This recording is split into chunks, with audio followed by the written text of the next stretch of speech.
আজ বানাবো একটা দারুণ জিনিস, এক কথায় অসাধারণ অসাধারণ। তো হ্যালো এভরিওয়ান, আমার একটি নতুন রান্নার ভিডিওতে সবাইকে স্বাগত।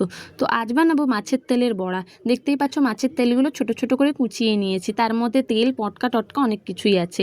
ভালোভাবে ধুয়ে নুন হলুদ মাখিয়ে রেখেছিলাম। তারপরে দিয়ে দেবো কালো জিরে, রাঁধুনি, পেঁয়াজ আর লঙ্কা কোচানো দিয়ে দিলাম। দিয়ে দেখতে পাচ্ছ অল্প বেসন, অল্প চালের গুঁড়ো আর অল্প কর্নফ্লাওয়ার দিয়ে ভালোভাবে মাখাবো। জল দেবো না কিন্তু, আগে থেকেই বলে দিচ্ছি। আর কর্নফ্লাওয়ারটা দিলে না একটু মুচমুচে হয়।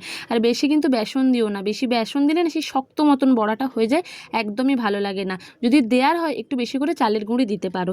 তারপর মাখিয়ে খানিকক্ষণের জন্য রেখে দেবো। একটু কিন্তু লঙ্কা গুঁড়ো হলুদ গুঁড়োও দিয়েছিলাম, সেটা বলতে ভুলে গেলাম।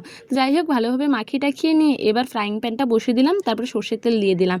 তেল গরম হয়ে গেলে ওই ব্যাটারটা ছোট ছোট করে বড়ার শেপে দিয়ে দেবো।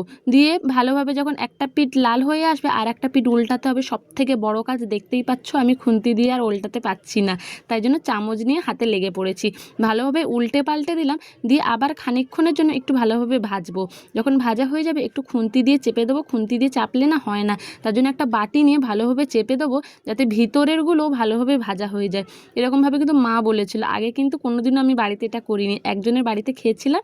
আমি মাকে বললাম যে মা, মাছের তেলে বড়া বানালে তো হয়। মা তখন বললো এইভাবে করবি। তো এক কথায় না অসাধারণ খেতে হয়েছিল। আর কিন্তু রসুন কিন্তু দেবে তোমরা মনে করে, দেখতেই পাচ্ছ।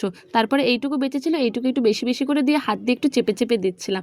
তো দেখো ভালোভাবে ভাজা হয়ে গেল। আর এত মুচমুচে এত ক্রিস্পি হয়েছিল, এই দিয়ে আর ডাল দিয়ে এক থালা ভাত